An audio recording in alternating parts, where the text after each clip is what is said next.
and welcome to One on One. I am your host, Hannah Balkowski, and today we will be interviewing LaSalle alum Vittoria Woodill. So, Vittoria graduated with a bachelor's degree from the communication department in 2009, and she now works at CBS Philly as a reporter for a variety of segments. So, Vittoria, thank you for joining us today. Thank you so much. I'm happy to be here. So you work at CBS Philly as a feature reporter. What kind of segments do you work on or have you worked on? So I like to consider myself as the fun one, only because I get to bring a lot of light into the news. So the features that I do are stories about food, and they're stories about people, and they're stories about fun places to go in the community. So I get to provide, again, that break sometimes from some of the more hard-hitting news stories. But every week I have two segments. So every Tuesday I have what's called Open for Business. So it's a small business feature that highlights small businesses, mom and pops in the area that have been bouncing back from COVID. It's been awesome. I've met so many great people, and the array of businesses that we've covered has been great. And then every Thursday I do what's called Taste with Tori. I've been doing it for a little over 6 years now. And Taste with Tori is where I jump around the entire Delaware Valley, and viewers recommend the places that I go to. And I get to tell the stories of the people behind the plates. I get to go in the kitchens, and then I get the very difficult job of sitting at the table and then eating all the food that they provide me, which I do eat, by the way. So that's super cool. And then, if I'm not doing one or both of those segments, I'm doing, live shots, whether it's from down the shore, or it could be from, Center City or Montgomery County, or jumping all over. Recently, I was in Peddler's Village for the Strawberry Festival. So my job definitely brings the funness to the seriousness of news, which I'm very grateful for. Yeah, you always need that break in between. Yes, yes. So how do you find your the restaurants that you highlight for Taste with Tori? How do you find those? So a lot of them are viewer recommended. Most are viewer recommended, which is fantastic, because that really builds a nice connection between what I'm doing and the viewer and viewers, our community. So a lot of people will go on cbsphilly.com/taste with Tori, and they'll submit a restaurant. And when they submit these restaurants, my producer and I, we go through them and we look for really great stories, really heartfelt recommendations. And then, of course, we try to make sure that we give Taste with Tori a real sense of diversity. So we like to feature many different kinds of restaurants, many different kinds of cuisines, and many different kinds of people. So it really shows what our area is all about. So it's really the viewer that finds the stories. Sometimes when we have special things, whether it's a Valentine's Day, we want to do something specific for that, or could be breast cancer month, and we want to feature someone that has a tie with breast cancer awareness month in October. So those stories, my producer and I will kind of hunt around for. And sometimes I even throw in my own recommendations. If I go somewhere and I absolutely love it, I just can't wait to tell everyone about it. So it's really a team effort between the viewer, myself, and my producer. That's great. So do you have a specific restaurant that you've highlighted that's particularly your favorite, or one that just has a lot of meaning to you? I can't give a favorite. I just can't do that, because I have eaten at so many wonderful restaurants and I've met so many wonderful people. It's insane. But if I had to pick one that is probably the most near and dear to my heart, it's probably the first one that I've ever done, which I featured a deli in Northeast Philly called DiTillo's. And I told the story about how these two Italian brothers, they traveled from Italy, made it to the Northeast, and started their deli. And then I featured a sandwich there which is now called the Tori. It's a broccoli rabe hoagie. So that's very cool. After the segment aired, they named a sandwich after me, which is awesome. But I think what makes that so special is that was the story that really changed my life. That was when I went from part-time to getting my first full-time contract. I did it in my own neighborhood. I knew these people. So I would say that was probably the most special Taste with Tori. But again, I've met so many incredible people and heard so many incredible stories that I there's not just one in my brain that pops to mind. Right. Well, I mean, I've seen some of the segments on YouTube that you've done, and they all seem really interesting. Thank you. I mean, I hope so, right? I hope with Taste with Tori, people want to like go visit and support and say, Mm. what did she just try? Like, I went in on that. So Yep. thank you. I hope that you go check one of them out because I'm telling you, you will love your life. Just as I was in the pieces. Yeah, I trust your judgment on food. By those videos, I was like, all right, I'm gonna go here. Yeah, I apologize. I do eat a little bit like an animal. I have no self-awareness, but that's what the food does to me. So I can't apologize for that. No, you cannot. All right. So you also have a lifestyle blog called Polished for Pennies. Can you tell us a little bit about it and how you started it? Sure. So I started Polish for Pennies a few years ago, and it was actually during college. And I grew up in Northeast Philly. I lived in a 1.5 bedroom house with 6 people. And because I came from humble roots, I mean, we were not poor by any stretch of the mind, but we were, my both my parents were working, sent their kids to Catholic school. We were provided for, but we didn't have a lot. So it really caused a mindset of looking at what I had for not what it was, but what it could be.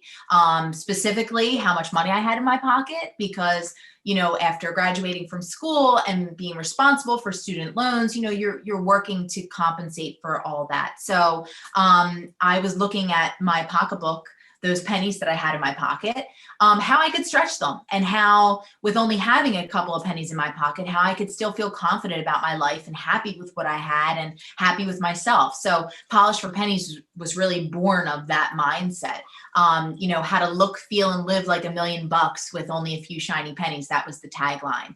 And Polish for Pennies, I called it a lifestyle confidence blog, and it caught on. It got me a break on national TV. It actually was bought by the same company that owns HGTV and Food Network, called Scripps. They turned it into a web series. So that was really the start of it all, and really helped me take all the things I love: food, fashion, home decor, entertaining people, inspiration, and button them up into one thing, and really connect with people on that level. So yeah, that was a fun part of my life, and definitely kind of synonymous with what I'm doing right now. For sure. That's a really great story, though, that it started with your own experience, and now you're able to share that with everyone else too. So that's really great. Definitely. I mean, especially even now with continuing to write stories, you never know how someone's going to feel when they watch it. And I feel like with my job, I have the real luxury of trying to help people in some way and bring some goodness and make people feel good. Right. That's a great goal, to help make people feel good. And that's why Yeah. you're the fun reporter too. So. So I think it's incredible that you're able to venture out into so many different projects and avenues in your career.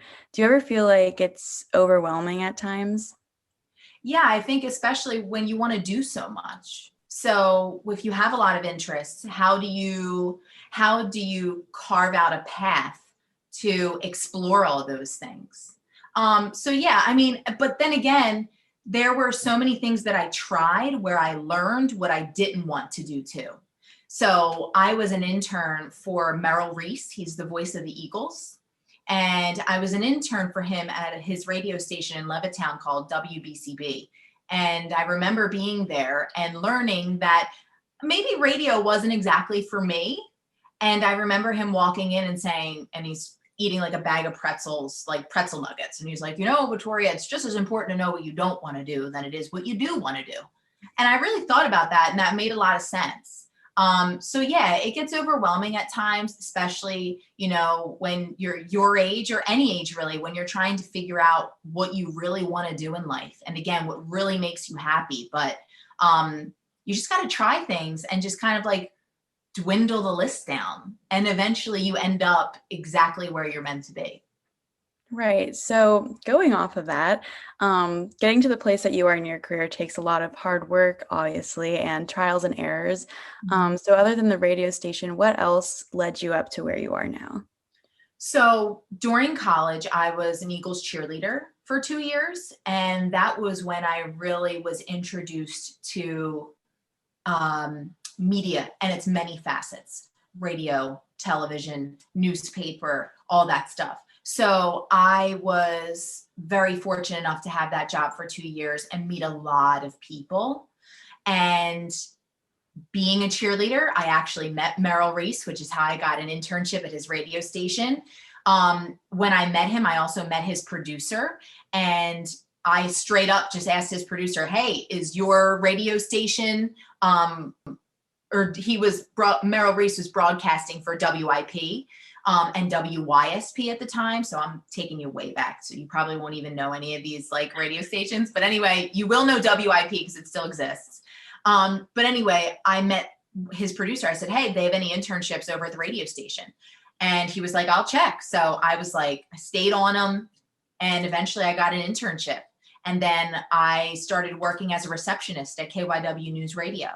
And then I, was talking to the general manager there saying, "Hey, I'd really like to do television. Do you know anyone over at CBS?"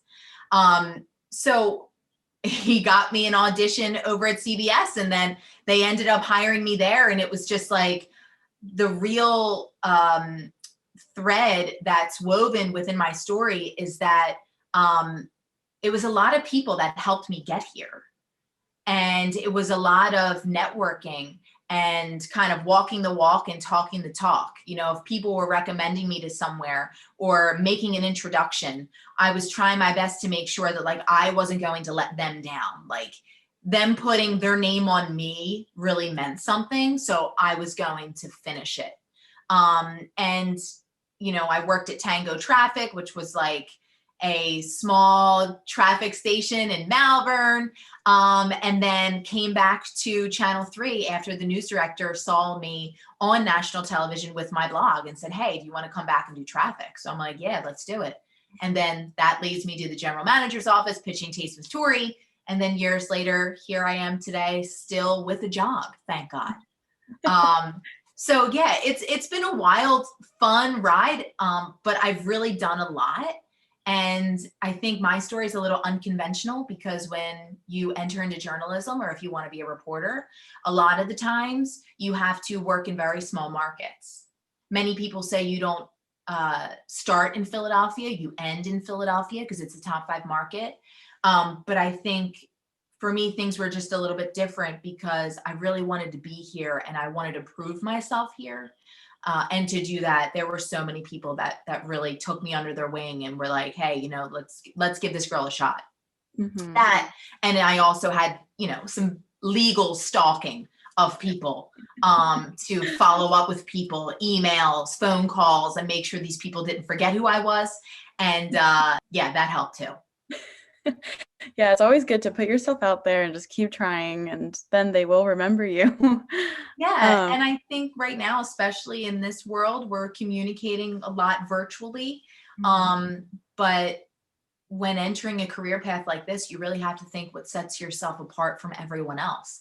And sometimes just picking up the phone and being persistent and professional is a way to do that. When some of these news directors have a pile of, well, they used to have piles of tapes of talent, but emails, let's say, a pile of emails to go through. So, yeah. Do you have any future goals for your career? Is there anything you're striving towards, or are you just writing it out and seeing where life takes you? That's a great question. I think as a creative person, I always have things in my head that I'd like to do. I'd love to be a children's book author. I would love to make some sort of children's programming for television. I also would love to have my own show one day. I think I'm getting a little taste of that with Taste with Tori, which is awesome. And I'm very appreciative for that. But really, I'm also very happy. I love what I do. I think what I'm trying to do is just stay open, continue to work with good intentions and just trying to put good things out there and see what comes back to me. But I really have accomplished a lot of my goals, which I'm very fortunate enough to say. So now I feel like I'm just kind of seeing where life takes me. Sometimes when you squeeze things too tight, they take a while to happen. So I'm just trying to stay open to other possibilities that the universe is going to kick back to me. So I guess you and I will both see what happens. Yes, exactly. We both will just later on, we'll see. Yeah, that's right. So, what would you say are the most important skills to develop in order to thrive in the communication industry, specifically as a reporter? I think communication. I think you can only you I learned a lot from LaSalle, and that's the one benefit of the program there. You learn so many tools to keep in your pocket that prepare you for when you actually get thrown into a working environment that takes teamwork and collaboration and communication. And I think that one of the important things to remember is that communication is always a team effort. And it really takes respecting everyone and what they do, whether it's you work with a photographer, your producer, your director, your writer. I think it's important to just recognize that it's not just you that gets yourself on TV. You are in ownership of your own talents, and it is your responsibility to be the best that you can possibly be, whether it's making sure that your scripts are really tight and concise and well thought out and smart and hard hitting, whether you're working on your voice and your presentation. I mean, there's so many things that you can do to work on yourself, but when you work with a group of people, you really build a reputation.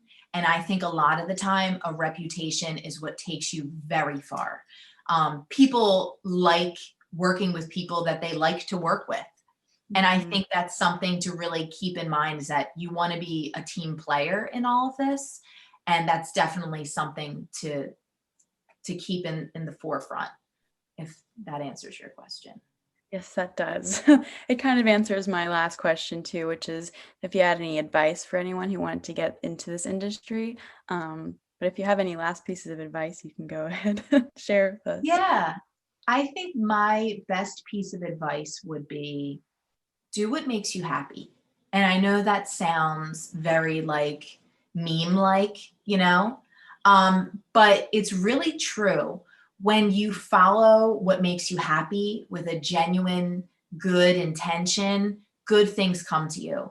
And this industry is very tough. Not everybody makes it on TV. Not everybody makes it on TV in Philadelphia. Not everybody makes it on TV in New York. And there's a lot of glitter around it, but there's also a lot of hard work around it. And you have to appreciate that not everybody gets here. And because not everybody gets here, the road is paved with the word no. Like, I have had people tell me, Vittoria, just because you paint a house and put a price tag on it, that doesn't mean that's what it's worth. Meaning, just because you button yourself up with a bow and you think you're worth that, that doesn't mean somebody's going to pay it. And the person that said that to me, I was like, you legit said that to me? Like, you say that to people? Like, that is so rude. But what I learned is that one person's opinion is not everyone's opinion.